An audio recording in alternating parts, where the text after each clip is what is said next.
Hey, Jay Claxton. What's going on? I'm missing you.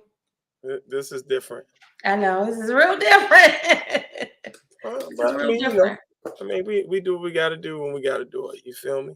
That's It's it. different. I don't like it. What you No, used to tell me when it was something you didn't like, I don't like it. no, I mean, we got to get done what we got to get done. We still got to keep the energy Do right. me, do me a huge favor, and I hope you even know how to do this because this is not something you do. Can you share it on your Facebook page?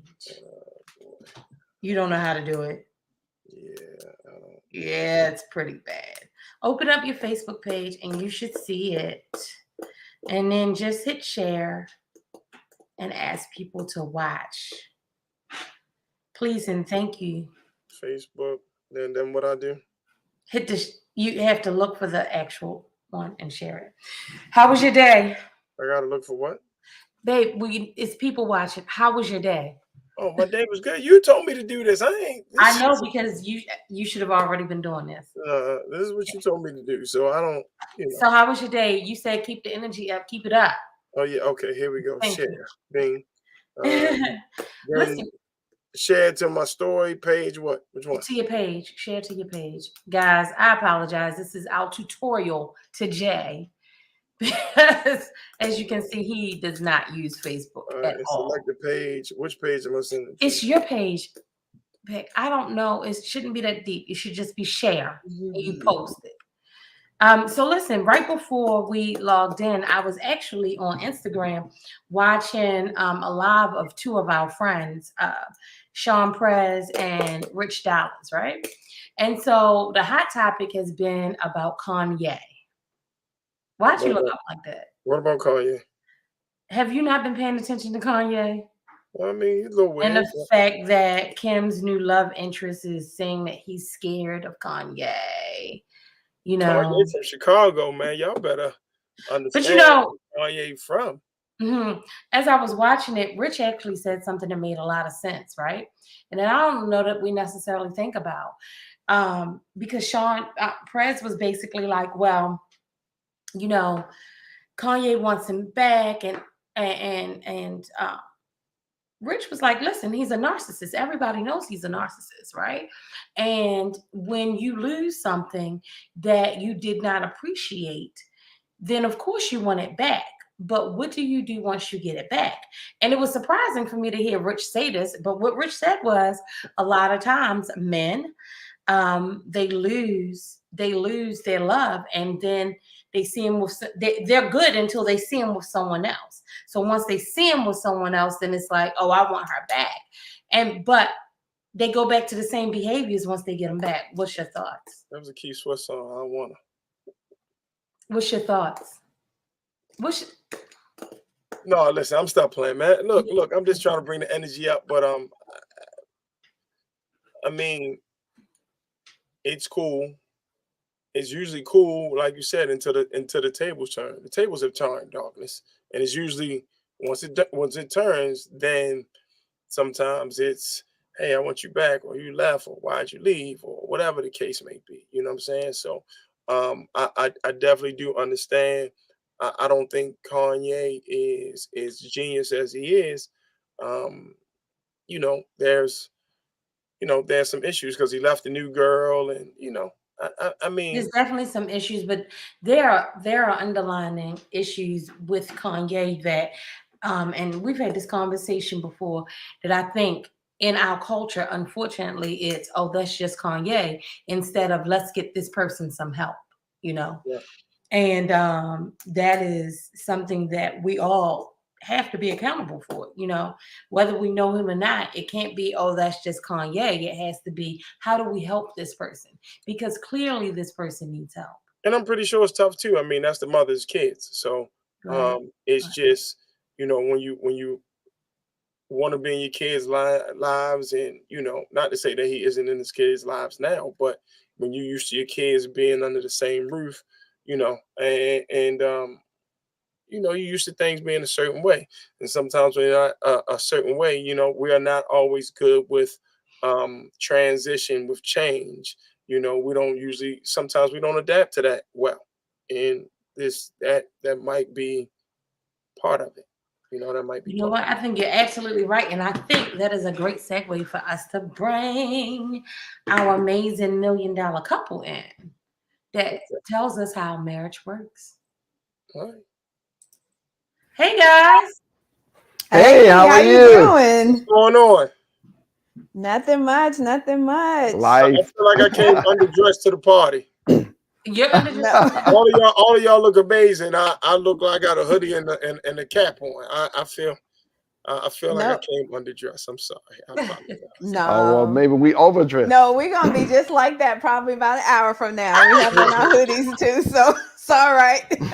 Listen, we totally understand. Thank you and welcome. This is odd for us because this is the first show we've ever done and we're not together. So this is odd. And right before we came in, I was telling your husband, I was like, I don't like it. I don't like it. I don't like it. So, Doc, I wanna ask you something. How do you properly pronounce your name? Oh, Sakeisha. Okay, I just wanted to make sure. You know, because sometimes we need to ask those things just to make sure. Because I can't. I never want to say anybody's name wrong. I don't want to do that. You know, and you know, this one doesn't want anybody to say her name wrong either. So, you know, we gotta keep the Carry same on, energy. actually. We gotta keep the same energy. Yeah, You know, I'm cool. we gotta keep Me, the I same normally energy. tell people don't work. Just Keisha is fine with me. I'm good with just Keisha. So I overstand that because that's why I go by Cass, so that they won't mess up my government name, which is Cassandra. Because if you call me Cassandra, I ask you, who is she? Because that's not what I just won't answer. I'll look at you like, who are you talking to?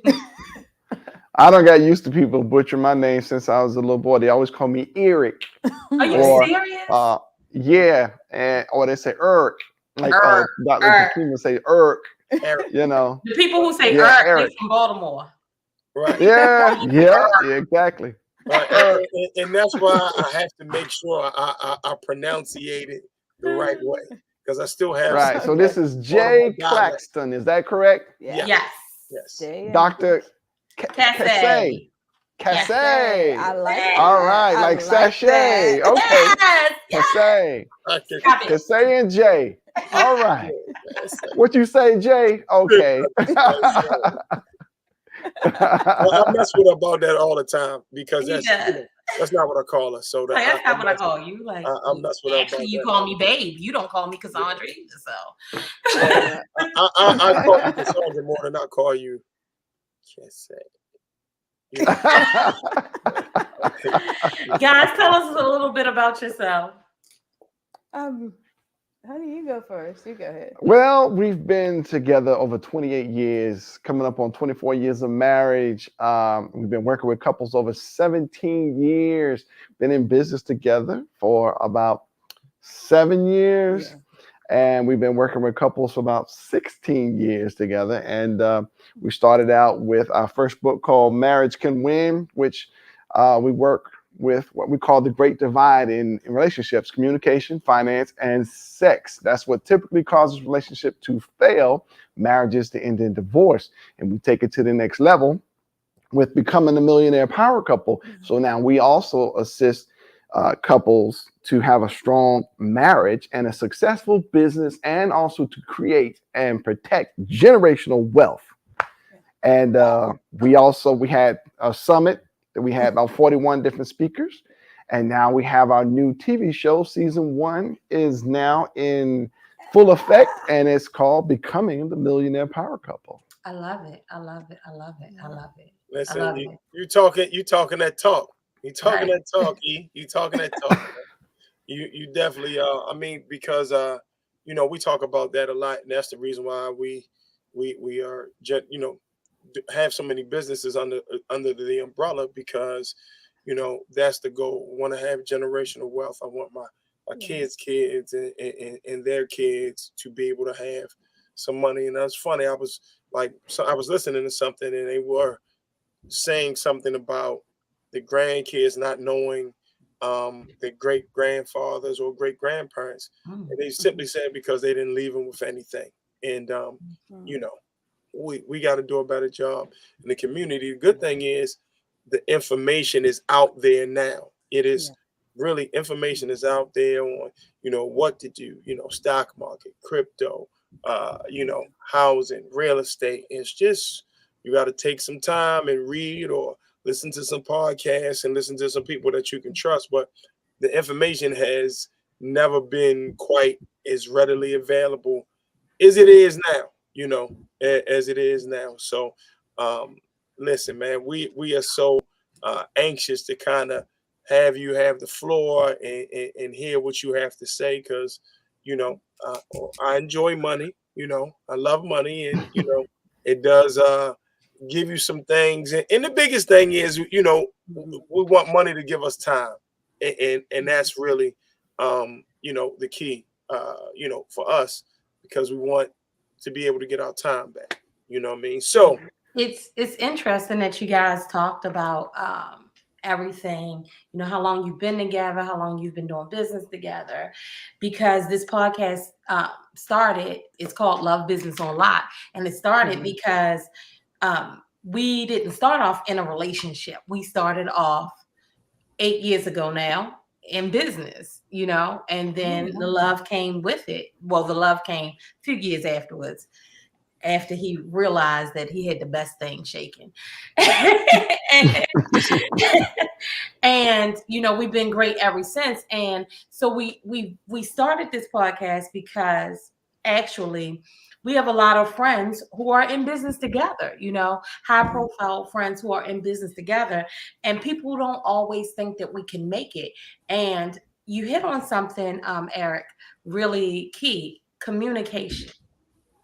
Communication is key. And I tell people all the time, when they'll say, you guys, y'all do everything together. How do y'all do it? We communicate really well about business. Maybe not so much about some things, but business, we communicate really well. We have challenges like every couple does, with communication when it comes to things, but for the most part, we're good, and we're very transparent. We're very authentic. So what you see is what you get.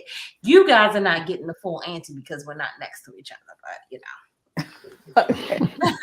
No, I understand. For us, it was more, we had to figure out the communication part, because we found ourselves, one thing that we said we didn't want to do is be like our parents, married two or three times. We wanted our relationship to last. But as time went on, as life began to happen, we found ourselves going down the same path. And at one point, like looking at each other, like, are we really going to continue to do this? Right. So we're like, we got to make a change. We got to do something different. We don't want to be helping other couples. We don't want to be serving in ministry. And we're not living what we're teaching.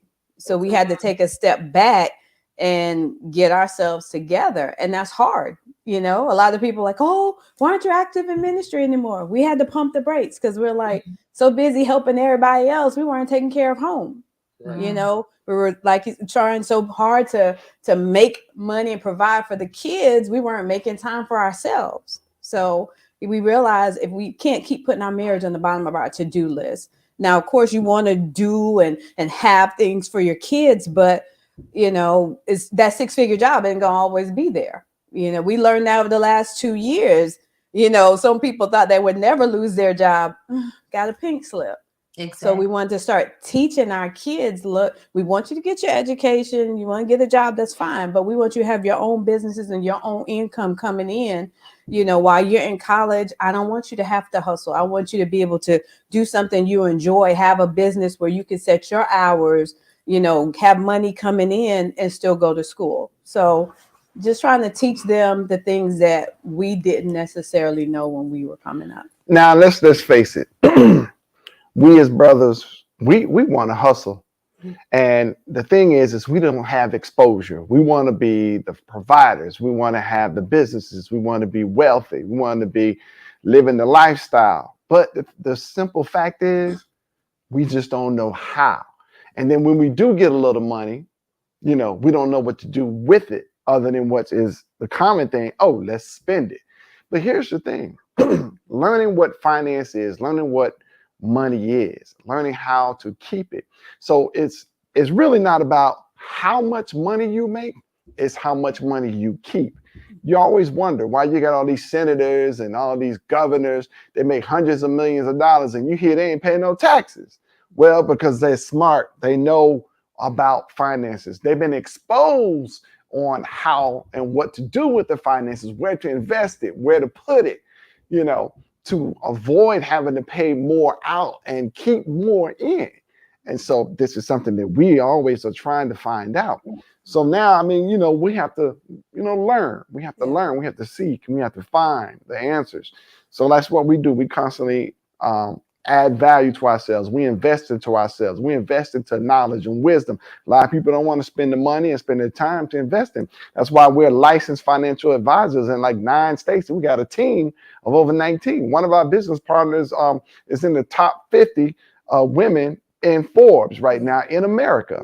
And so she's one of our business partners, multimillionaire, right? So you got to surround yourself with people who know what to do with the money. I was watching, I think it was The Pivot. Oh, yeah. And they had Floyd Mayweather on there. He was actually sharing with them, hey, you know, I'm set for life. And he was talking about generational wealth. He was talking about, well, hey, I'm the first to admit, I don't have no ego. I need help. And so I put myself around people that know about money. So that's why he hang around people like Warren Buffett and some of these other people who are just like him. So he's talking about, I got money and I got investments in Japan, Europe. I got money in New York. I got people on my financial team that are all over the place, Wall Street. So, you know, so he's gotten to the point where he's creating that wealth from multiple streams. And so it really don't make a difference of what industry you're in and you make the money. It's what's once you get it, you got to know what to do with it. We were watching also, it was a young man who is a skateboarder, right? You think, oh, that's a hobby. That's something I did when I was growing up. This young man is worth $12 million because he got into the right places. So the little money he made, he put it in an investment into the right places. Now he's worth $12 million. He's created money that will last him for a lifetime. Right. If he's wise with it. If you're wise with it. Right. But you got to know. Yeah. So it's like, but that's part of it. That's part of it. We aren't necessarily taught that in the Black community. One, exactly. And then two, we think that we want to just social media, that phone. It's, you know, you see everybody winning, or you see them wearing designer, and you see them wearing, and it's all like it's just all frivolous. It doesn't really amount to anything. But if nobody taught you that, you don't know. And we talk about that a lot. You don't know what you don't know. I can't even be mad at you for what you don't know. Right. But it's being taught and shown the way. I believe so much money. I was that same guy. I didn't know. I didn't know what to do with it. Money was coming in hand over foot. I mean, just cash, tax free, under the table. And I didn't know what to do with it. I wasn't educated. You know, I was having parties in the Gucci store, you know, but where's that now? It didn't leave me with anything, you know, didn't leave me but a bunch of stories and some shoes I took to the consignment shop because they actually hurt my feet. You know what I'm saying? They was the right size, but they hurt, you know, they hurt my feet. So now it is really about, so I'm glad that we, you know, you guys had an opportunity to share your time and share your story, because that is where we need to be. And you speak about value. We talk about that a lot. If there's no value in the relationship, there's no relationship. There is no relationship. I don't want to be a friend. It's okay. I'll just step back. I won't be rude. I'll just step back. I need value. I need to be around some folks that, you know, I can give them some food and they can give me some food as well. Interesting. I'm sorry. It's about our circle. And before you go, Cass, I did have a chance to watch briefly some of the Pivot this morning. It was early. I was moving around. I didn't really get a chance to watch it for the whole hour, but I did get some of it in the morning. And you know, Floyd talked about his investments and the things that he does, and just impressive. That's it. I'm sorry. Go ahead, man. Interesting enough, one of the things that we recently had a conversation about is something that you hit on about who you surround yourself with. Yeah. And my conversation was simple. I've been paying attention to who we surround ourselves with. Yeah. And what I've seen is one simple thing. We are the ones who bring the value to the table. And sometimes I feel as though that as women, we have to encourage our men. Like, listen, you have this person, but you are the value, because in our community, that's not what happens. And you have to recognize it. And one of our conversations just a few days ago, I had been thinking about some things and looking over everything that we're doing in business and, the projections of where we should be in 6 months. And I said to Jay, I said, different things that you're involved in, you don't need those people. They're not adding any value, so sometimes you have to reassess. We can be friends with people, but everybody that you're a friend with don't mean you need to do business with. And everyone who says that they have the things that they have don't necessarily have the core values that you have and the core goals that you have set.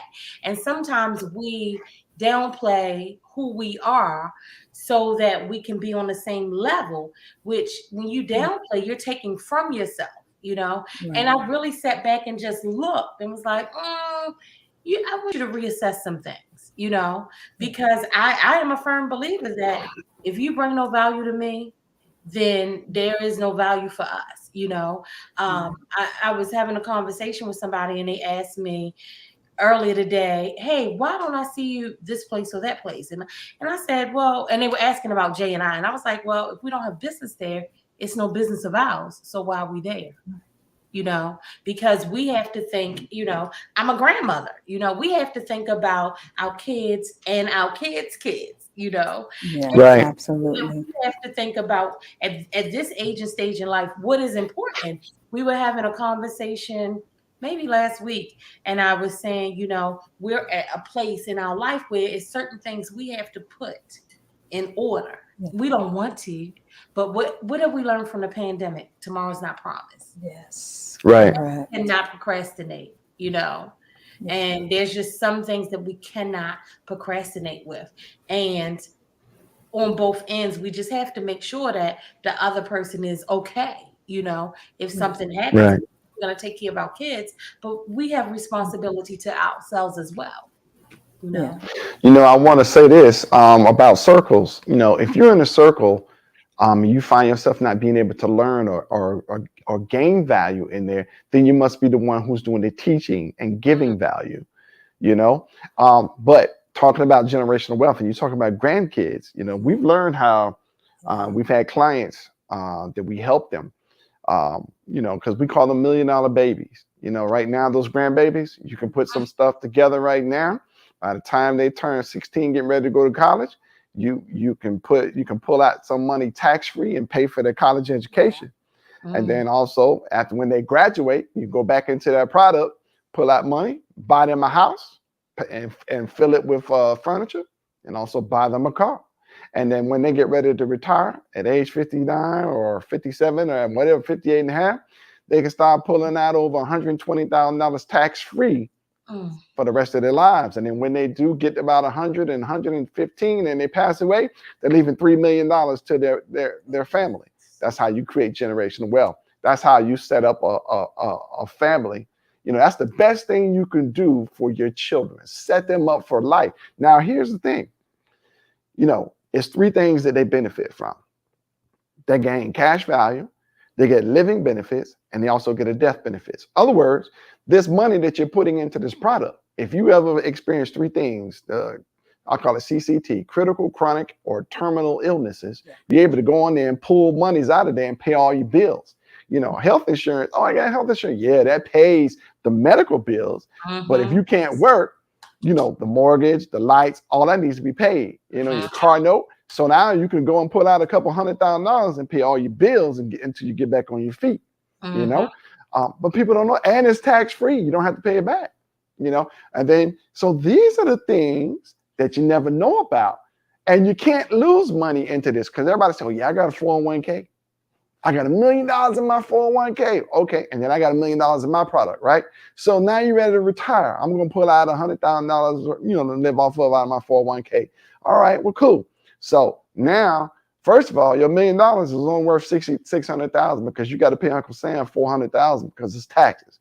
Oh, I reach into mine, poof! I ain't got to pay no taxes. I can pull out $120,000 and I don't have to pay taxes, and it's for the rest of my life.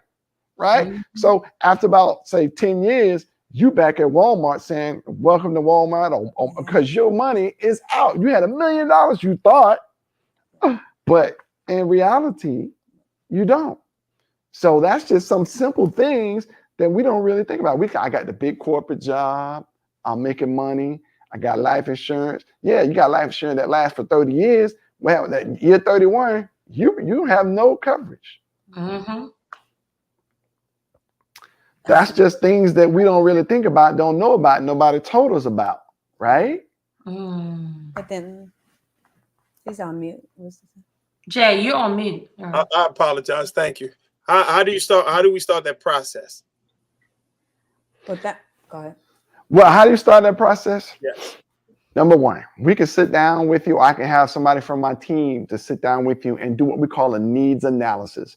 And here's where you got to be open and honest. You got to talk about, okay, your expenses, your income, because you got to make sure, you know, right, you and your spouse, that you have everything on the table and you looking, you know, what your goals are. So you have children, you want to set them up.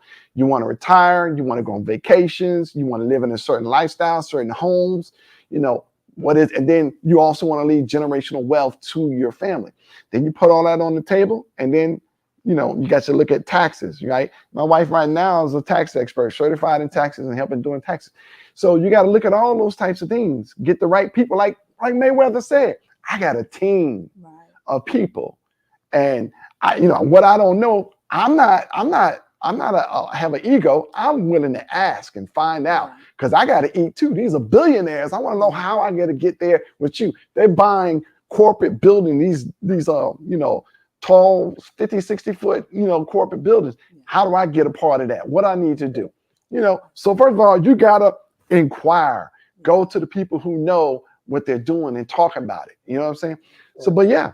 First, it starts down with us doing a simple needs analysis, filling it out, and sitting down with one of our teams, and then we help you getting you started. Listen, it's a lot of info, a lot of food, and you know what I love about it is we're talking about things that really are of some substance. You know, it is talking about, you know, the love in the business, and because if the business not right, then the love probably won't be right either eventually, you know, if the business is not right. And I had a conversation with Cass a lot. I really say that, you know, all relationships are business relationships. I don't care, you know, husband, wife, girlfriend, boyfriend, you know, I don't, friends, it's just all business, because if it's bad for business, it's going to affect the business. If you're not good for business, you're going to affect the business. So our relationships are business relationships. So I am a firm believer that you need to work on those relationships and make sure that the person or persons that you're with are good for business. Again, about adding value to the equation. So, millionaire power couple, right? First thing that comes to mind is we thinking of the wealth and stuff. But hey, here's like this. Typically, we work with couples that are one of three things. There's either one in corporate America and one being an entrepreneur, or they're both entrepreneurs, but they have separate businesses. And then the third, you have they're both entrepreneurs and they're in the same business. So here's the thing. That relationship, that marriage, it has to have a solid foundation first. You got to know how to communicate. If you can't communicate verbally, then you got to use some strategies. Then we got to do non-verbal verbal. We got to have some conflict resolution. We got to deal with each other because you're both coming from two different worlds, two different cultures, two different upbringings, and two different lifestyles. And you come, boom, you're clashing. So you got to know how to deal with that. Right. You know, so you got to have that strong foundation in your relationship first, where you both, you know, can get along, happy, and then when you carry that along into the business, you know, those same strategies you use in your marriage, you're going to use in your business. Go ahead, babe. I was just thinking about one of the couples we were talking about, and they had to break it down like this. Even though we're married, love each other, and we go into business, we had to still learn to stay in our own lane. Right. Meaning each person can operate in their own gifts. He's the head of the household. I respect him as the head of the household. When we're working in certain businesses, I may be stronger. So you may see me leading in that dynamic, but that doesn't take anything away from him. That doesn't mean I'm going to disrespect him or treat him any different. But we have to learn to flow in our own lanes. You know, when it comes to technology, it comes to other things. That's you, babe. I'm stepping back because that's not my lane. When it comes to the organization and putting things together, that's me. I'm on flow in my lane. Too many times we crisscross that in the relationship and even in business. So that's when that clash comes because, you know, when I was a pharmacist for 18 years, manager. So I was used to being in charge. And then he had to remind me when I came home, he said, look, baby, I respect you as the manager there, but you can't come home and manage me. You got to take that pharmacist hat off when you walk in the door. Right. And that was something I struggled in. I was used to task and checking in. Oh, you know, this was supposed to be this, you know, done by this time. And then when I started talking to him like that, he's like, wait, hold up, time out. We got to talk about this. So those are the types of conversations we had to start having in our relationship so that when we did business stuff, it didn't spill over into it. So also, we as a people, we got to understand that we're not in competition with our spouse, right? Right. We got to look at it like this. Okay, she has strengths, I have strengths. She has weaknesses, I have weaknesses. So what we got to do is I got to have the strength in her weakness. She got to have the strength in my weaknesses. So and it's not about, oh, she make more money than me, so I feel like, oh, I'm punk or whatever. No. Yeah, because she make $150,000 and I make my little 80, right? Just like what happened now. She get a pink slip, she make no dollars, and I still make 80. Who make the most? Right. All right then. So, but we take my 80, add it to her 150. We making what? $230,000. Now we got $230,000 of purchasing and investment power, right? As a couple, and not in competition, but as a team. You know, she may have the creativeness. I may have the visionary. We put it together. Man, we got an awesome corporation. So when you talk about power couple, but we can't be a power couple if we like, well, I make more money than you. If I make more money than you, I got to do what she say because she make more money than me. I can't tell her what to do.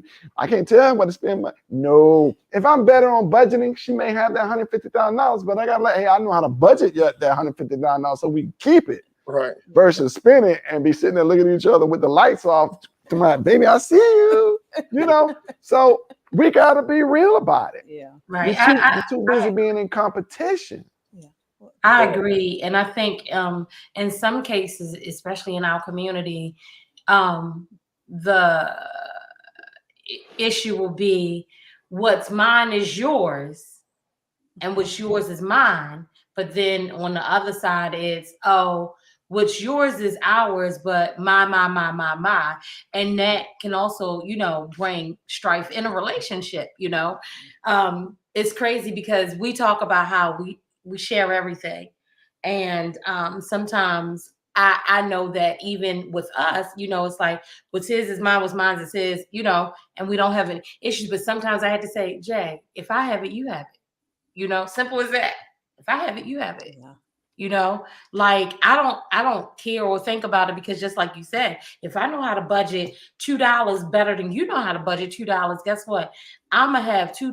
I'm gonna have dinner, lunch, and breakfast off my $2 while you trying to figure out how to put gas in your car.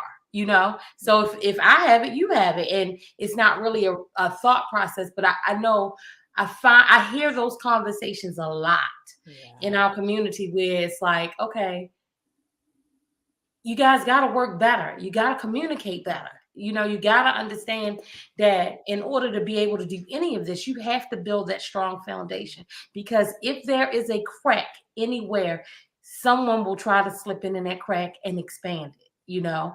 And Exactly. we talk a lot when we're talking to couples. They'll say something like, well, what's a secret to your relationship? Relationship is between two people. It's not between me and my sister, me and my girlfriend, me and my daughters, me and my friends. It's between me and him.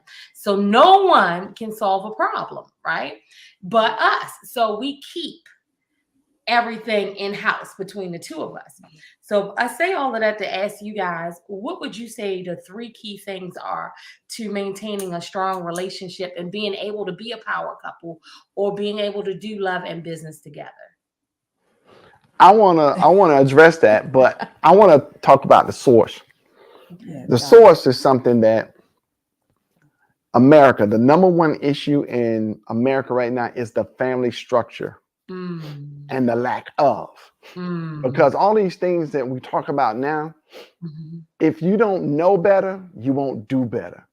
If a man doesn't know how to be a man, how can you expect him to be a man? If a woman doesn't know how to be a woman, how to respect herself, how to respect a man, and if a man doesn't know how to respect himself and respect a woman, how do you expect them to do better and be a man or be a woman, right? So the family structure, if we can't have a father and a mother to teach those things, respect, knowing who they are, identity of a man or a woman, how can you expect them to grow up and be a productive, functional in society, in a relationship, yet alone just by themselves? You know what I mean? They got to have some kind of input. If the mother and father don't know these things, and maybe they know them, but they don't teach their kids, they're doing a disservice. But that is what is needed. We got to teach our children about business. We got to teach them about sex. We got to teach them about respect. We got to teach them how to treat a woman and a woman how to treat a man. We got to teach them about sex when it's appropriate for sex. Ideally, it's for when you're getting married, or if you engage and you about to get married and you just can't wait, but you're getting married.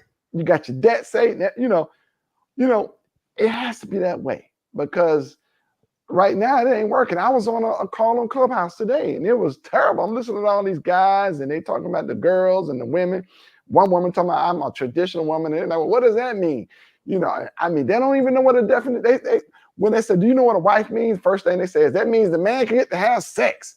I'm like, oh my goodness, it's more than that. Wow. You got to look for the woman that you're going to build in life. That's why you need to be taught what that means. You look for a woman, number one, that's trustworthy. Number two, that's respectful. She respects herself and shows in her how she carries herself, how she dresses, how she speaks, right? Also, you look for that woman that has some vision, you got to know where she is in life, right? If she's still in the girlhood stage, she want to play with things and makeup and want to be the princess, and all she thinking about is the princess wedding, but she don't want to think about how to get there and beyond that, then she need a little bit of more training. I call it the hood training. But, she needs to move to where she's a woman, where she has value other than what's in between her legs. You know what I mean? Can't be using that to make your way through life. No. That's what a wife, that's a small part of what a wife is. Because a wife has to be a woman that has the knowledge and wisdom how to train up your kids. She brings life. She brings your son, your daughter, but then she knows how to train them. She knows how to teach them and impart to them. So it's great to bring life, but what do you do with life? Life is precious. What do you do with it? You have to nurture it. She has to be a nurturer, right? What does she bring? She's a business partner. Let's know her creativeness, her strengths. My wife is so creative. She's beautiful and she's smart. She's all those things, Right. I trust her with my life. I trust her with my children. I trust her with my finances, our businesses. She knows everything about me and I know everything about her. She knows my social security ID. I know her, everything. But is this, when you meet somebody, is this someone that I can eventually trust to have that, my back? Can we, if we're going to build wealth in corporate America, or we're going to eventually come into business together, that she has the skill set, that she has the goals, that she want to go and into corporate America or a business, learn it, and then take those skills and talents to create generational wealth and be our own boss. You know, is she open to those things? That's what you're looking for. Not that, okay, big butt and a pretty smile, and that's all I want. But then she's dumb as rocks. Come on. Right. You know, after a while, you know, that gets old. But we got to move out of the stages. She got to move out of stages of playing with her dolls and thinking about being a princess. And I got to move out of the stage of playing with my cars and everything. Because you know what men do, right? And sometimes girls too. Every time we go to the store, we want a new toy. Oh, I want that toy. Mommy, Daddy, can I have that new? I remember I used to do it. Every time I always go to the toy section. Mommy, can I have this? And she like, you already got one of those, but I want another one. This one's new. Right. Then we have that same mentality when it comes to girls. Ooh, she's fine. And then you get her, and then, oh, I want a new one. And then the next one, then the next one, the next one. We still got the boy mentality. We haven't grown from boy to men, right?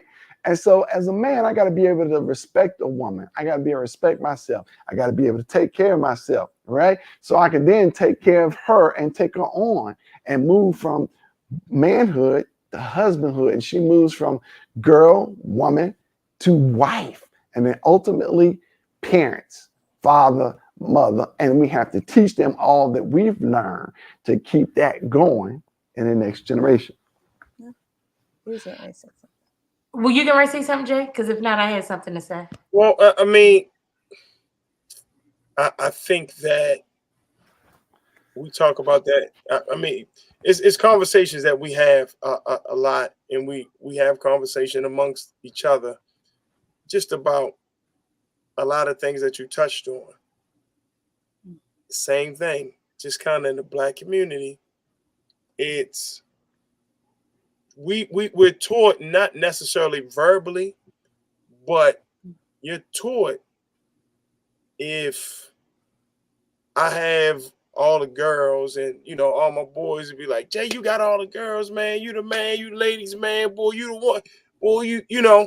So they just giving you accolades. And I want to challenge you on that. No, and they cheering you on.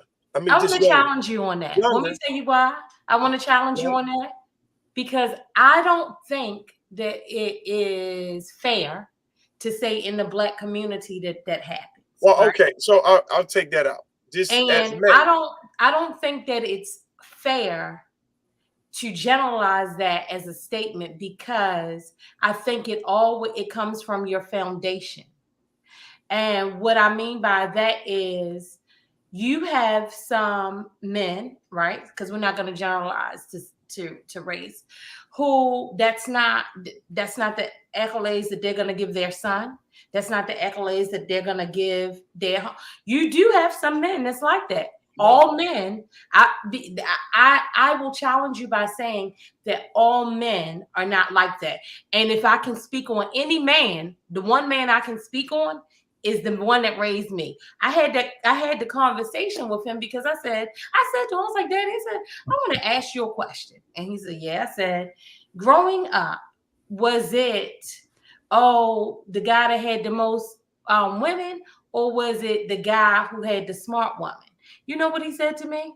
He said it was neither. He said, because growing up, that wasn't our focus. We were trying to figure out how to become men. He said, and then once I got out there, I wasn't looking to have everybody. I wanted to have the one that, matched my fly.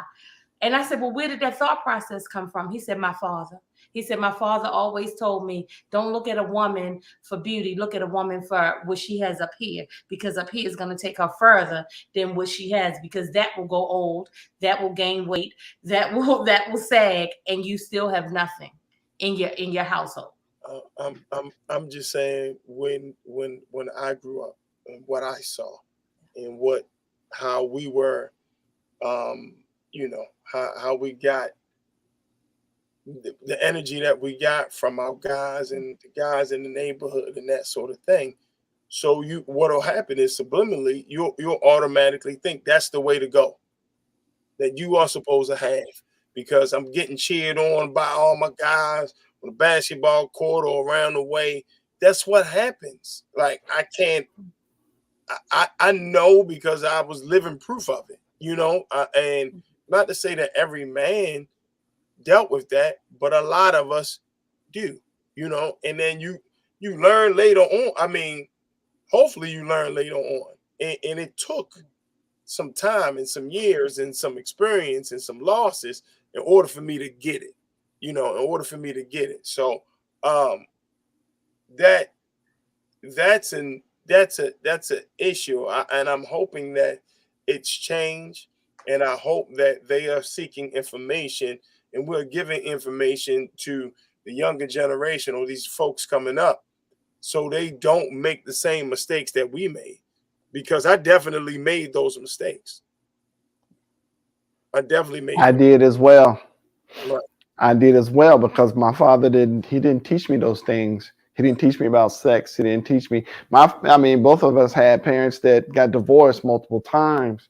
And they didn't teach us anything. They didn't teach me. I learned about sex by watching my father's pornography tapes, snuck in there and watched them. That's how I learned about sex. He didn't teach me about it. He didn't teach me that, why I should not be doing it or anything. Right.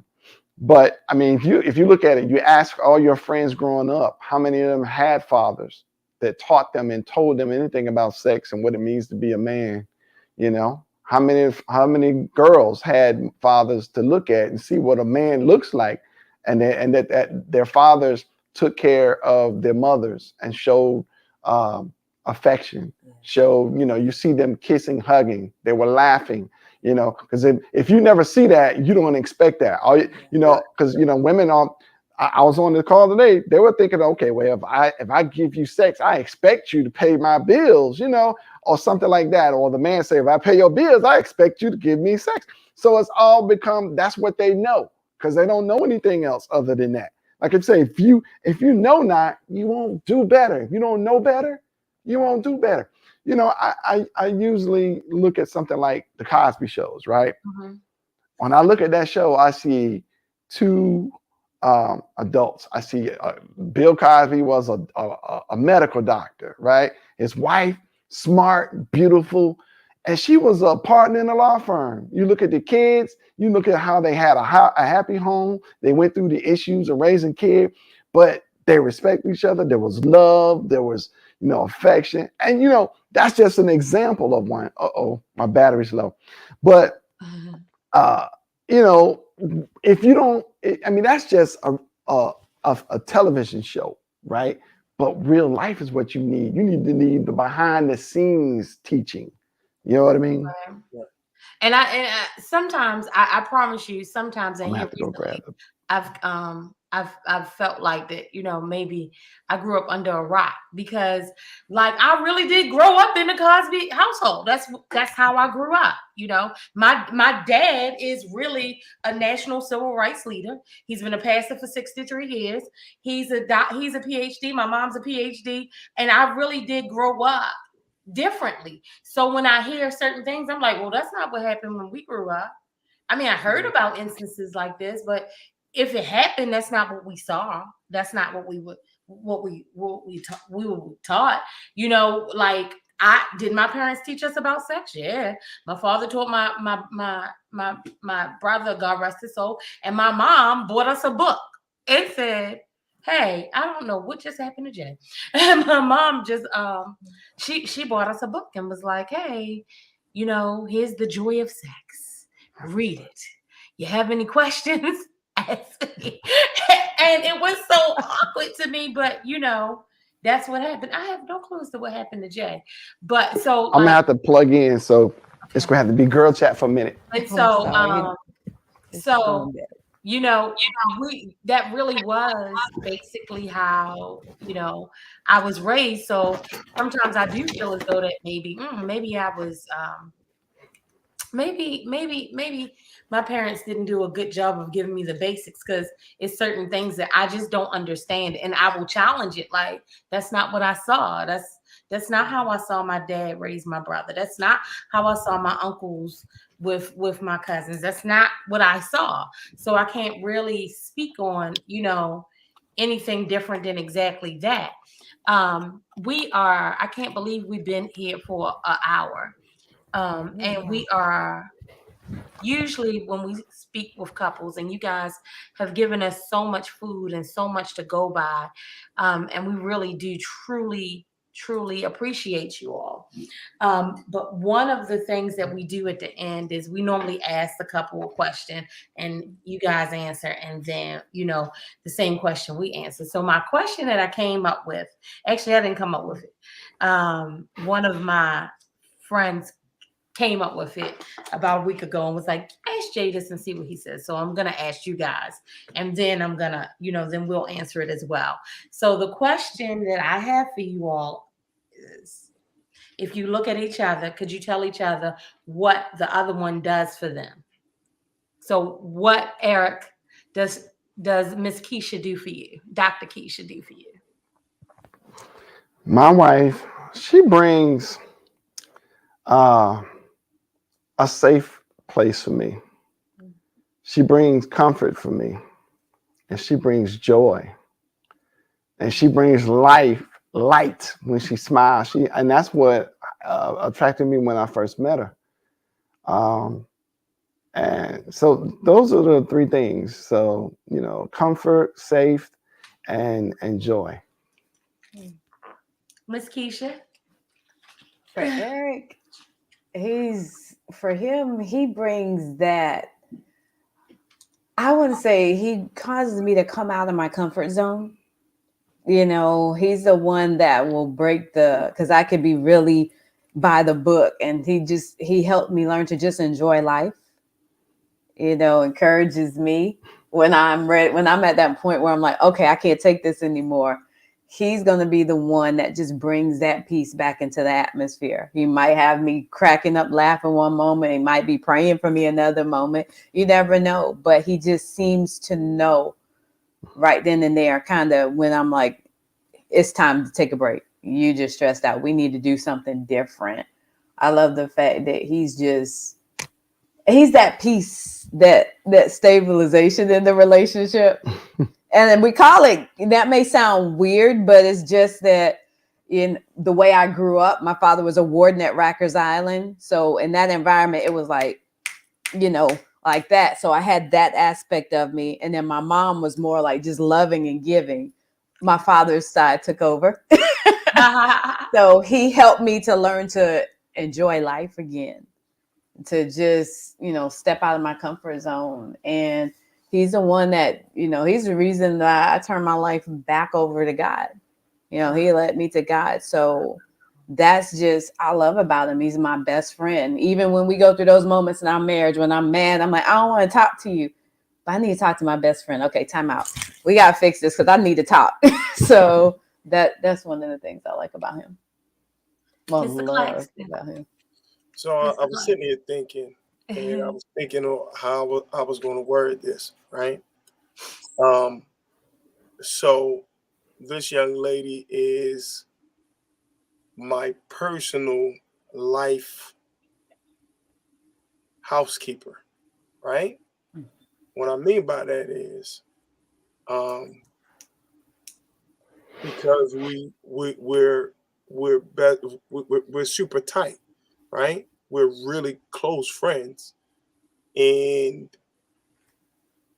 she just knows, hey man, I don't think that person's good for you.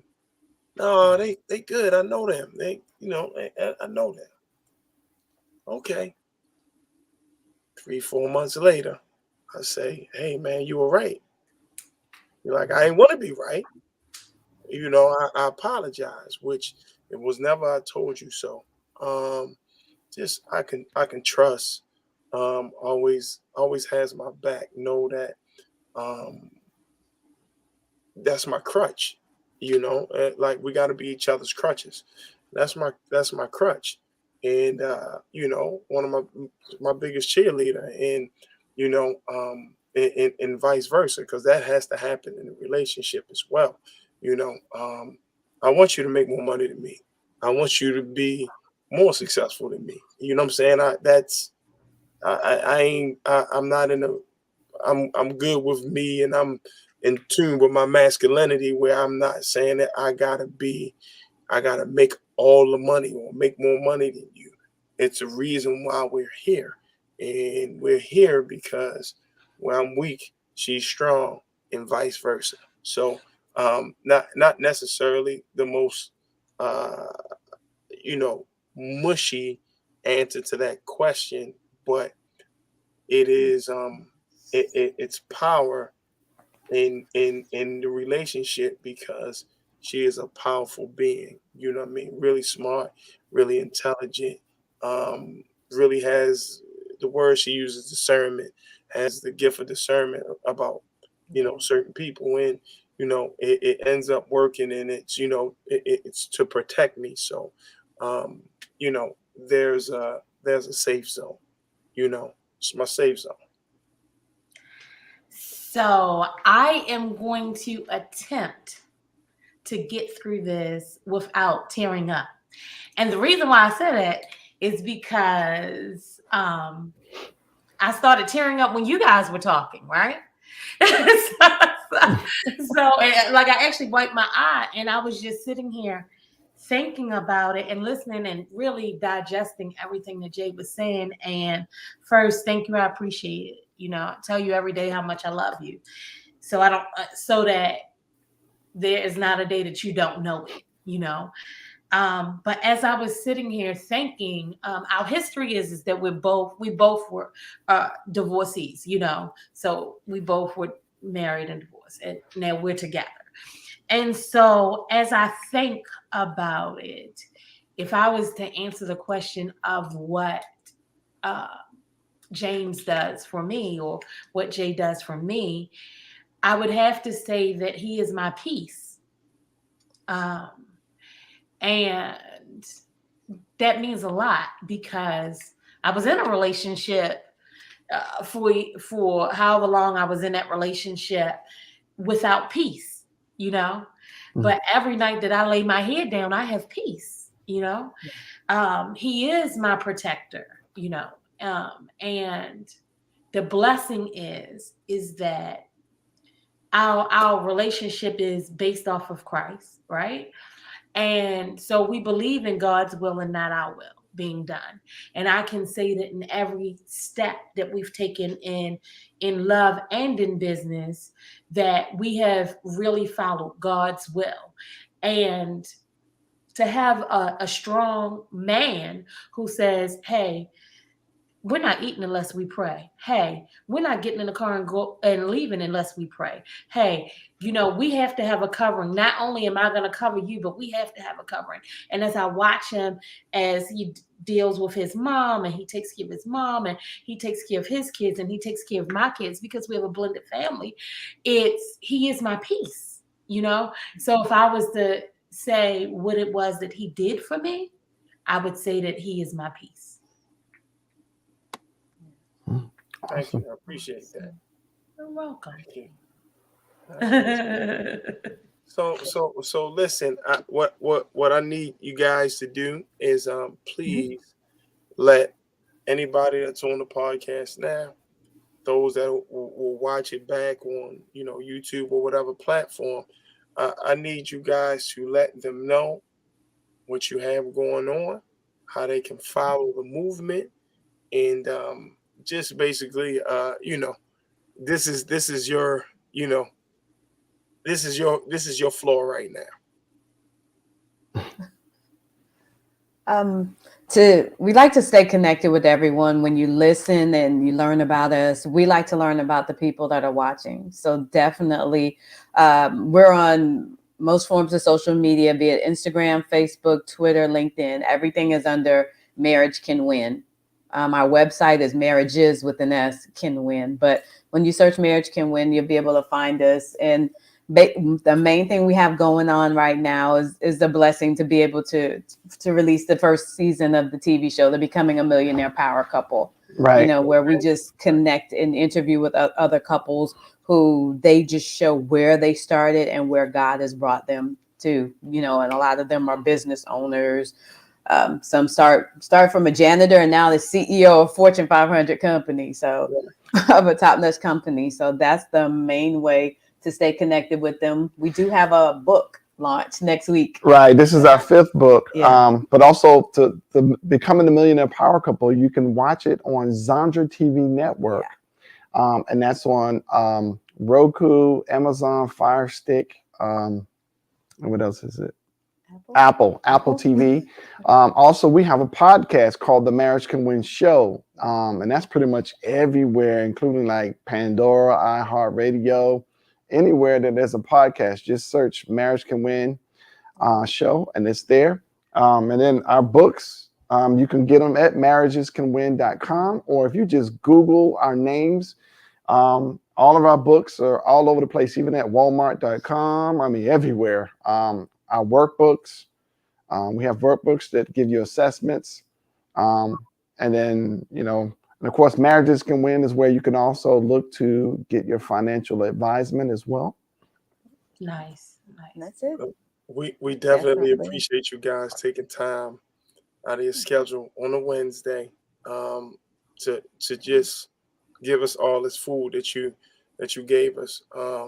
We greatly appreciate it. We're truly thankful, and I want to get a chance to continue conversation with you guys just about some of the things we talked about as well. So I'll have Cass reach out, or I'll reach out, and definitely what you're doing, continue what you're doing, and much success, and you'll continue to be blessed, because you giving back. You giving back. Just giving back, man. It just keeps your karma good. I'm a firm believer that it keeps that karma good. So thank you so much, Eric. Thank you so much, Dr. Keisha. Thank you so much. We greatly appreciate you. And when we wrap up, don't leave the studio. Don't leave the studio so we can talk to you. But to everybody else, man, thank you for tuning in to Love Business Unlocked podcast. I'm Jay Clax. That's Dr. Cass. And we advise you really to make sure that you keep all negative energy out your circle. You pick up the habits of the people closest to you. So make sure you protect your circle and protect your energy. That being said, please be safe, and we will see you next week. All right? All right.